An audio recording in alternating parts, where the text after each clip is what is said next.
اعوذ باللہ من الشیطان الرجیم، بسم اللہ الرحمن الرحیم۔ رکوع نمبر 17، سورۃ البقرہ مبارکہ۔ سَيَقُولُ السُّفَهَاءُ مِنَ النَّاسِ مَا وَلَّاهُمْ عَنْ قِبْلَتِهِمُ الَّتِي كَانُوا عَلَيْهَا قُلِ اللَّهُ الْمَشْرِقُ وَالْمَغْرِبُ يَهْدِي مَن يَشَاءُ إِلَىٰ صِرَاطٍ مُّسْتَقِيمٍ وَكَذَٰلِكَ جَعَلْنَاكُمْ أُمَّةً وَسَطًا لِتَكُونُوا شُهَدَاءَ عَلَى النَّاسِ وَيَكُونَ الرَّسُولُ عَلَيْكُمْ شَهِيدًا وَمَا جَعَلْنَا الْقِبْلَةَ الَّتِي كُنتَ عَلَيْهَا إِلَّا لِنَعْلَمَ مَن يَتَّبِعُ الرَّسُولَ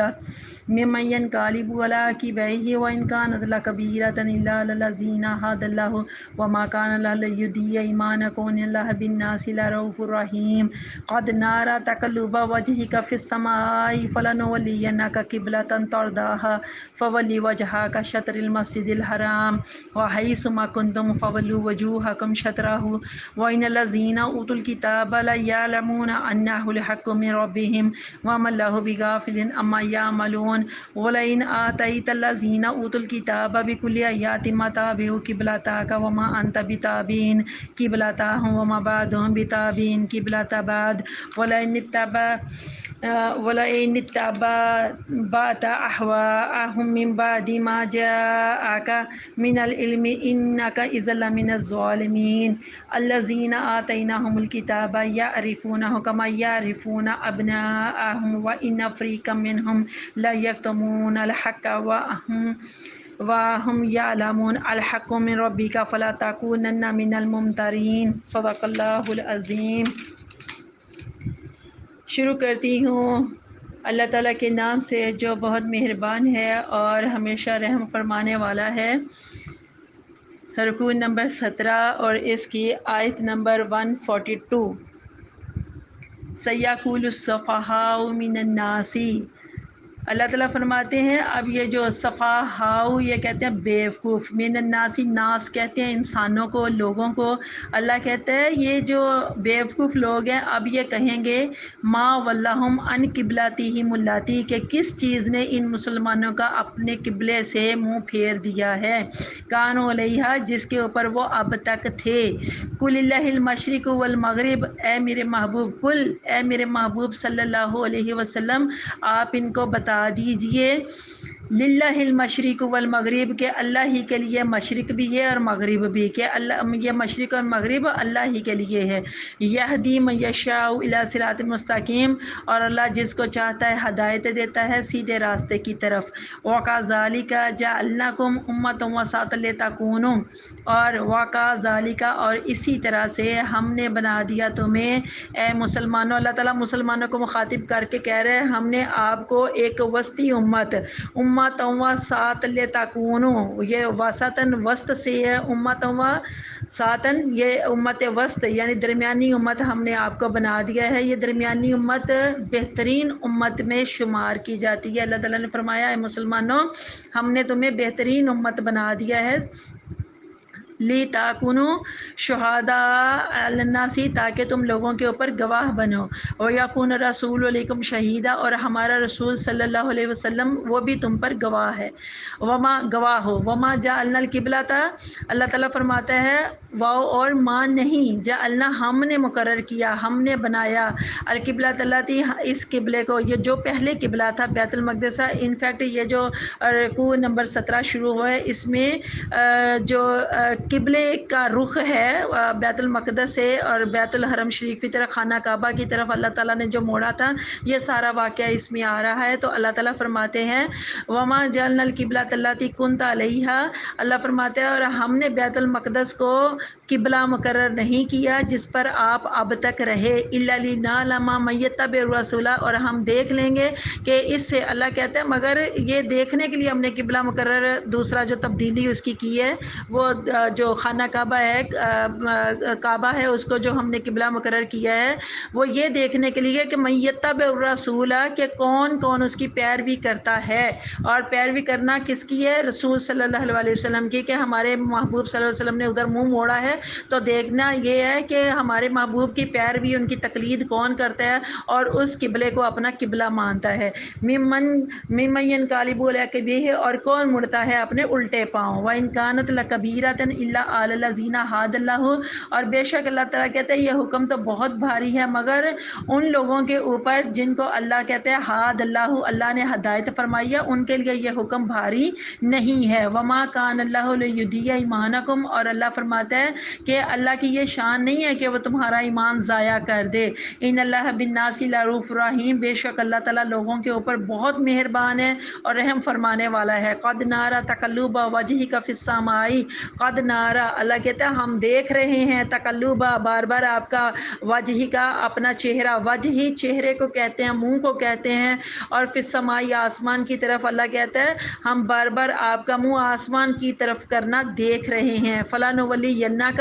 قبلۃ ترضاھا، تو اللہ کہتا ہے تو ہم ضرور پھیر دیں گے آپ کو اس قبلے کی طرف، ترضاھا جسے آپ پسند کرتے ہیں۔ فولی وجہک شطر المسجد الحرام، اور اللہ فرماتا ہے لو اب پھیر لو، یہاں پر حکم کے معنوں میں بات آ رہی ہے۔ اللہ تعالیٰ کہتا ہے اب اپنا جو چہرہ ہے، اپنا جو منہ ہے وہ مسجد حرام کی طرف پھیر لو۔ وحیث ما کنتم فولوا وجوہکم شطرہ، اور اے مسلمانوں جہاں کہیں تم ہو پھیر لیا کرو اپنے منہ اس کی طرف۔ وَإِنَّ الَّذِينَ أُوتُوا الْكِتَابَ، اور بے شک وہ جنہیں اللہ کہتے ہیں کتاب دی گئی ہے، لَيَعْلَمُونَ، وہ ضرور جانتے ہیں، أَنَّهُ الْحَقُّ مِنْ رَبِّهِ، کہ یہ جو حکم ہوا ہے یہ حق پر ہے اور یہ ان کے رب کی طرف سے ہے، یعنی کہ یہ جو حکم ہے یہ برحق ہے اور ان کے رب کی طرف سے۔ اور اللہ کہتا ہے یہ باتیں وہ جانتے تھے جو یہود و نصارہ، جن لوگوں نے بعد میں اعتراضات کرنے ہیں، کیونکہ یہودیوں کا، نصارہ کا یہ جو قبلہ تھا وہ بیت المقدس تھا، اور مسلمانوں کا بھی پھر وہی 16-17 ماہ رہا، یہ بعد میں چل کر آگے ہم اس کی تفسیر کرتے ہیں تو اس میں آپ کو اچھے سے سمجھ لگ جائے گی۔ تو لیکن اللہ تعالیٰ یہاں فرماتے ہیں کہ یہ وہ جانتے تھے کہ یہ حکم برحق ہے ان کے رب کی طرف سے۔ وَمَا اللَّهُ بِغَافِلٍ، اور اللہ تعالیٰ غافل نہیں ہے، اما یعملون، جو وہ عمل کرتے ہیں، جو وہ کام کرتے ہیں، ان کے کاموں سے اللہ تعالیٰ بے خبر یا غافل نہیں ہے۔ وَلَئِنْ آتَيْتَ الَّذِينَ أُوتُوا الْكِتَابَ، اور اگر اللہ کہتا ہے کہ یہ جو اہل کتاب جو ہے نا، اگر وہ لے آئیں بے کلی یاتما تابع قبلہ کا، ہر ایک دلیل، پھر بھی اللہ کہتا ہے کہ وہ آپ، اللہ کہتا ہے ان کے لیے آپ ایک ایک دلیل بھی لے آئیں گے نا، پھر بھی وہ آپ کے قبلے کی پیروی نہیں کریں گے۔ وما انت بتابع قبلتہم، اور نہ آپ پیروی کرنے والے ہیں ان کے قبلے کی۔ وما بعضهم بتابع قبلۃ بعض، اور نہ وہ ایک دوسرے کے قبلوں کو ماننے والے ہیں۔ وَلَئِنِ اتَّبَعْتَ أَهْوَاءَهُم مِّن بَعْدِ مَا جَاءَكَ مِنَ الْعِلْمِ، اور اللہ تعالیٰ فرماتے ہیں کہ اے میرے محبوب اگر آپ پیروی کریں گے ان کی خواہشوں کی اس کے بعد بھی کہ آپ کے پاس علم آ چکا ہے، تو اِنَّكَ إِذًا لَّمِنَ الظَّالِمِينَ، تو یقیناً آپ اس وقت ظالموں میں شمار ہوں گے۔ الَّذِينَ آتَيْنَاهُمُ الْكِتَابَ، اور اللہ کہتا ہے جن لوگوں کو ہم نے کتاب دی ہے، یعرفونہ، وہ پہچانتے ہیں ان کو، کما یعرفون، جیسے وہ پہچانتے ہیں ابناءہم، اپنے بیٹوں کو، یعنی کہ جو اہل کتاب ہے نا وہ ان کو، یعنی حضور صلی اللہ علیہ وسلم کو وہ پہچانتے ہیں بالکل ایسے جیسے وہ اپنی آل اولاد کو، اپنے بیٹوں کو پہچانتے ہیں۔ وَإِنَّ فَرِيقًا مِّنْهُمْ لَيَكْتُمُونَ الْحَقَّ وَهُمْ يَعْلَمُونَ، اور بے شک ایک گروہ ان میں سے چھپاتا ہے حق کو، اللہ کہتا ہے جان بوجھ کر، وَهُمْ يَعْلَمُونَ، حالانکہ اللہ کہتا ہے وہ سب کے سب جانتے ہیں لیکن پھر بھی یکتمون الحق، وہ حق کو چھپاتا ہے۔ فریق منہم، ان میں سے ایک گروہ، الحق من ربی کا، یہ حق ہے اللہ کہتا ہے تیرے رب کی طرف سے، فلا تکونن من الممترین، تو آپ ہرگز شک کرنے والوں میں سے نہ بن جانا۔ صدق اللہ العظیم۔ یہ جو میری تمام واجب الاحترام رکوع نمبر 17 جو پارہ نمبر 2 کا آغاز ہے اور اس کی آیت نمبر 142، اس میں قبلے کے تعین کا ذکر اللہ تعالیٰ نے فرمایا ہے، قبلے کی تبدیلی اس میں ہوئی ہے۔ تو پہلے اس کا ہم تھوڑا سا پس منظر دیکھتے ہیں کہ جب مسلمان مکہ معظمہ سے ہجرت کر کے مدینہ منورہ تشریف لے گئے اور حضور صلی اللہ علیہ وسلم بھی جب مدینہ منورہ تشریف فرما ہوئے تو اس وقت تمام مسلمانوں کا جو قبلہ تھا، نماز جس طرف وہ رخ کر کے پڑھتے تھے وہ بیت المقدس شریف ہی تھا۔ تو یہ جو بیت المقدس شریف یہ اللہ تعالیٰ نے یعنی کہ یہودیوں کے لیے مقرر کیا ہوا تھا، اور یہ اہل کتاب جو تھے ان کا یہ پہلے سے قبلہ تھا، تو مسلمان بھی اسی کی طرف 16-17 ماہ تقریباً رخ کر کے نماز پڑھتے رہے۔ لیکن حضور صلی اللہ علیہ وسلم کی دلی آرزو تھی کہ جو خانہ کعبہ ہے جس کو حضرت ابراہیم علیہ السلام نے اور حضرت اسماعیل علیہ السلام نے تعمیر فرمایا ہے، وہ ان کا قبلہ بن جائے۔ تو اللہ تعالیٰ جو یہ خانہ کعبہ کو قبلہ بنانے سے پہلے جو یہودیوں نے اعتراضات کرنے ہیں نا، ان اعتراضات کا پہلے ہی اللہ تعالیٰ جواب دیتے ہوئے فرماتے ہیں کہ تمام سمتیں، چاہے وہ مشرق ہو، چاہے وہ مغرب ہو، شمال ہو، جنوب ہو، کوئی بھی سمت ہو، کوئی بھی ڈائریکشن ہو، یہ ساری کی ساری اللہ کے لیے ہیں۔ اور اللہ تعالیٰ جس سمت کو چاہے وہ قبلے کے طور پر مقرر کر دے، تو یہ کون ہوتے ہیں اعتراضات کرنے والے؟ تو اس طرح سے اللہ تعالیٰ اس آیت کے اندر قبلے کا جو تعین وہ فرما رہے ہیں، اور وہ یہودی جو ہوتے ہیں انہوں نے اعتراض کیا تھا کہ لو جی اب انہوں نے بیت المقدس کو چھوڑ کر جو سب سے بہترین مطلب قبلہ ہے، اس قبلے کو وہ سب سے بہترین اور سب سے بالا تر قبلہ وہ سمجھتے تھے۔ تو اللہ تعالیٰ نے جب یہ تبدیل کر دیا قبلے کو، کعبے کی طرف رخ پھیر دیا ایمان والوں کا، تو انہوں نے بہت سارے اعتراضات کیے، بہت ساری چیمیں گوئیاں ہوئیں، بہت ساری باتیں ہوئیں۔ تو اللہ تعالیٰ ان کے اعتراضات کا جواب بھی خود ہی دے گا۔ تو آیت نمبر 143 کے اندر 143 میں امت وسطن، اللہ تعالیٰ نے یہ جو وسط امت ہے نا کہہ کر پکارا ہے، کس کو کہہ کر پکارا ہے یہ بات بعد میں کرتے ہیں، پہلے تو یہ جو لفظ وسط ہے یہ قابل غور ہے۔ پہلے جو لفظ وسط ہے اس کو ہم نے سمجھنا ہے کہ اس کا معنی کیا ہے۔ اس کا معنی ہے درمیان۔ یاد رکھیے ہر چیز کا جو درمیانی حصہ ہوتا ہے نا وہ اس کا عمدہ ترین حصہ ہوتا ہے۔ مثال کے طور پر انسان کی زندگی کا آپ درمیانی حصہ دیکھیے، جس کو ہم جوانی کہتے ہیں، وہ زندگی کا بہترین وقت ہے۔ اسی طرح سے دن کا جو درمیانی حصہ دوپہر کا وقت ہوتا ہے، جس میں روشنی اپنے نقطہ عروج پر ہوتی ہے، آپ دیکھیے وہ دن کا بہترین حصہ ہوتا ہے۔ اسی طرح سے اخلاق اللہ نے فرمایا تم میں سے سب سے اچھا وہ ہے جو جس کے اخلاق سب سے اچھے ہیں۔ لیکن اخلاق میں جب میانہ روی کی جو تعریف جس کو ہم کہتے ہیں نا، اخلاق میں میانہ روی کی جو تعریف ہے وہ سب سے زیادہ قابل تعریف ہے۔ بخل اور فضول خرچی کی درمیانی جو حالت ہوتی ہے جس کو ہم سخاوت کہتے ہیں، اس کو اللہ تعالیٰ بہترین کہتے ہیں۔ اسی طرح بزدلی ہو یا طیش ہو، ان دونوں کے درمیان والی جو حالت ہوتی ہے اس کو بہادری کہتے ہیں، دلیری کہتے ہیں، شجاعت کہتے ہیں، تو یہ بہترین حالت ہوتی ہے۔ اب ان تمام چیزوں کے اندر آپ دیکھیے کہ اللہ تعالیٰ نے جو درمیان والی حالت ہے اس کو پسند فرمایا ہے۔ تو اللہ تعالیٰ نے امت محمدیہ صلی اللہ علیہ وسلم کو بھی اس عظیم المرتبت خطاب سے نوازا ہے، اور اس امت کے تمام معاملات چاہے وہ عقائد سے ریلیٹڈ ہوں،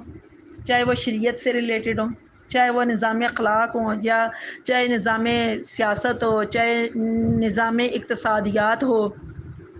معیشت کے حوالے سے، تو الغرض زندگی کے جتنے بھی معاملات ہیں تمام معاملات میں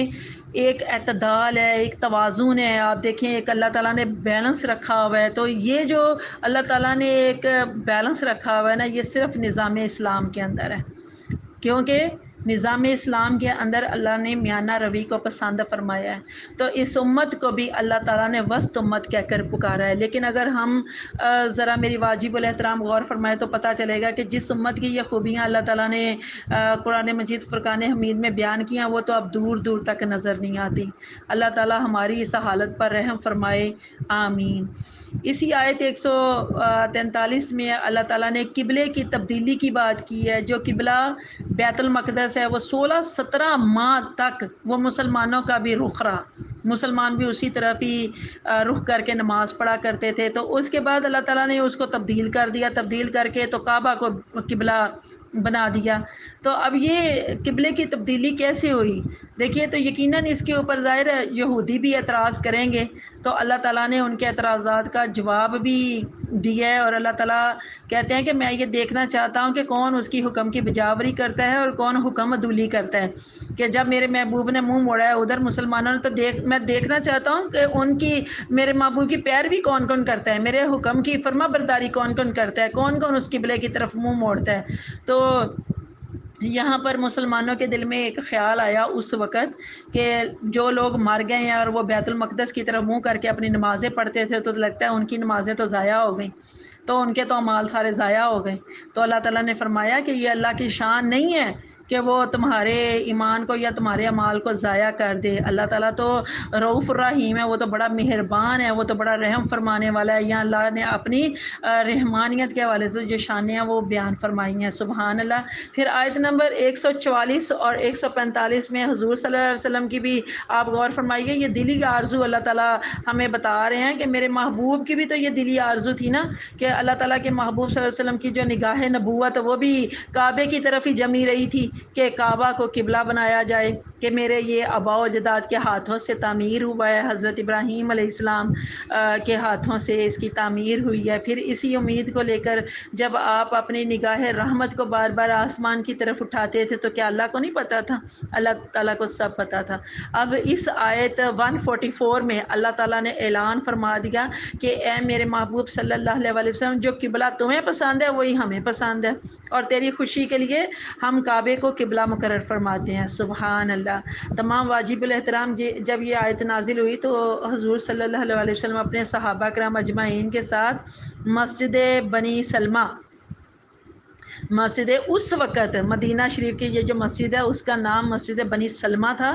تو اس مسجد کے اندر آپ ظہر کی نماز باجماعت پڑھ رہے تھے۔ عموماً میں نے کئی لوگوں کو جب بات کرتے ہیں عام طور پر تو میں نے دیکھا ہے وہ کبھی عشاء کی بات کر رہے ہوتے ہیں، مطلب ہوتی تو 4 رکعتوں کی بات ہے، لیکن اکثر میں نے لوگوں کے منہ سے دیکھا وہ عشاء کی بات کر رہے ہوتے ہیں، جی 2 رکعتیں عشاء کی نیت کی ہوئی تھی تو 2 اس طرح سے نہیں۔ یہ انتہائی بے بنیاد باتیں ہیں، کم علمی کی وجہ سے یا کم فہمی کی وجہ سے لوگ اس طرح کی بات کر جاتے ہیں۔ بعض اوقات یہ بھی سوال ہوتا ہے وہ مسجد کون سی تھی جس کے اندر نماز پڑھی جا رہی تھی؟ تو اس وقت جو مدینہ شریف کی مسجد تھی اس مسجد کا نام مسجد بنی سلمہ، تو یہ مسجد کا نام ہے جس کے اندر اس وقت حضور صلی اللہ علیہ وسلم اپنے صحابہ کرام اجمعین کے ساتھ ظہر کی نماز باجماعت پڑھ رہے تھے۔ تو 2 رکعتیں ابھی ادا فرما چکے تھے کہ جب یہ آیت نازل ہوئی تو اسی وقت حضور صلی اللہ علیہ وسلم نے بیت المقدس سے منہ موڑ کر کعبہ شریف کی طرف منہ کر لیا، تو تمام جو صحابہ کرام اجمعین تھے انہوں نے بھی اسی طرح سے فوراً اپنا رخ موڑ لیا، تو سب نے حضور صلی اللہ علیہ وسلم کے صرف اس سنت کی اتباع کی ہے۔ ابھی تو حضور صلی اللہ علیہ وسلم نے حکم ہی نہیں دیا، فرمایا ہی نہیں ہے کہ اللہ نے حکم آیا ہے تو رخ بدل دیا ہے ہمارا، صرف آپ نے ایک عمل کیا، ایک جو حضرت جبرائیل علیہ السلام نے آ کر جب پیغام دیا، آیت آئی، وحی نازل ہوئی، آپ نے رخ موڑا تو صحابہ کرام نے فوراً فالو کیا اس عمل کو اور انہوں نے بھی اپنے رخ موڑ دیا۔ اور اس پہ کہتے ہیں تمام مساجد میں جہاں بھی اس وقت مسلمان نماز پڑھ رہے تھے سبھی نے اپنے رخ خانہ کعبہ کی طرف کر دیے تھے، سوائے یہودیوں کے۔ یہودی اس وقت اعتراض انہوں نے اٹھایا تھا، لو جی بیت المقدس بہت بالا تر قبلہ تھا، انہوں نے اتنے مہینے نمازیں اسی کی طرف تو پڑھتے تھے، باء اجداد بھی ان کے سب ادھر پڑھتے تھے، اب ان کو کیا ہو گیا؟ تو اللہ تعالیٰ نے ان کے اعتراضات کی ساری ان کی جتنی بھی باتیں تھیں ان کے اللہ تعالیٰ نے خود ہی جواب دیے۔ آیت نمبر 146 اور 147 میں اللہ تعالیٰ فرماتے ہیں کہ اہل کتاب میرے محبوب صلی اللہ علیہ وسلم کو، حضور کو ایسے پہچانتے ہیں جیسے وہ اپنے بیٹوں کو پہچانتے ہیں۔ اس کا مطلب یہ ہے کہ جو اہل کتاب والے تھے، یہود جو اہل کتاب تھے، ان کی کتابوں کے اندر اللہ تعالیٰ پہلے سے اپنے محبوب کا بہت اچھے سے ذکر فرما چکے تھے۔ حضور صلی اللہ علیہ وسلم کی ذات کے ساتھ ریلیٹڈ جو اوصاف تھے، کمالات تھے، اللہ تعالیٰ نے ساری باتیں بیان فرما دی تھی اور ان کو سارا نالج تھا۔ تو اللہ تعالیٰ کہتا ہے یہ ایسے جانتے ہیں جیسے یہ اپنے بیٹوں کو جانتے ہیں اور پہچانتے ہیں، تو اس کے باوجود بھی یہ اعتراضات کر رہے ہیں، ان کا حق نہیں بنتا اعتراض کرنے کا، تو اللہ تعالیٰ ان کو جواب بھی خود ہی دے رہے ہیں۔ اسی طرح سے ایک جو بات خاص طور پر وہ یہ کہ اللہ پاک پروردگار جل جلالہ نے جب یہ اس کو قبلہ بنایا خانہ کعبہ کو، تو سب سے خوبصورت جو بات ہے اس حوالے سے کہ اللہ تعالیٰ کی حکمت کا تقاضا بھی یہی کہ کعبہ جسے حضرت ابراہیم علیہ السلام نے اور حضرت اسماعیل علیہ السلام کے مقدس ہاتھوں نے تعمیر کی ہے، یہ اس حضرت ابراہیم علیہ السلام کی جو قوم ہے، جو ملت ابراہیمی اور نسل اسماعیل علیہ السلام، ان کے جو نبی جو مبعوث ہوئے اس نسل میں حضرت محمد صلی اللہ علیہ وسلم، تو ان کا قبلہ بنایا جائے۔ تو اللہ تعالیٰ کی بھی یہی آرزو تھی، اللہ تعالیٰ بھی یہی چاہتے تھے، اور اللہ تعالیٰ کے محبوب صلی اللہ علیہ وسلم کی بھی یہی دلی خواہش تھی، تو اللہ تعالیٰ نے بالآخر خانہ کعبہ کو تمام ایمان والوں کے لیے رہتی دنیا تک کے لیے کعبہ کو قبلہ مقرر فرما دیا۔ تو آج تمام مومنین مومنات اسی قبلے کی طرف منہ کر کے نماز نماز پڑھتے ہیں، اللہ تعالی ہم سب کو 5 وقت کی نماز پڑھنے کی توفیق عطا فرمائے اور ان باتوں کو اچھے سے سمجھنے کی بھی اللہ تعالی توفیق عطا فرمائے۔ رکوع مکمل ہوتا ہے۔ صدق اللہ العظیم۔ جزاک اللہ خیرا کثیرا۔ السلام علیکم ورحمۃ اللہ۔ میرے اس چینل قرآن ہماری زندگی کو آپ سب لائک بھی کیجئے، کمنٹ بھی کیجئے اور سبسکرائب کے ساتھ ساتھ بیل آئیکن کو بھی دبا دیں تاکہ میری تمام ویڈیوز آپ کو بر وقت ملتی رہیں۔ اللہ تعالیٰ آپ سب کا حامی و ناصر ہو۔ اللہ حافظ۔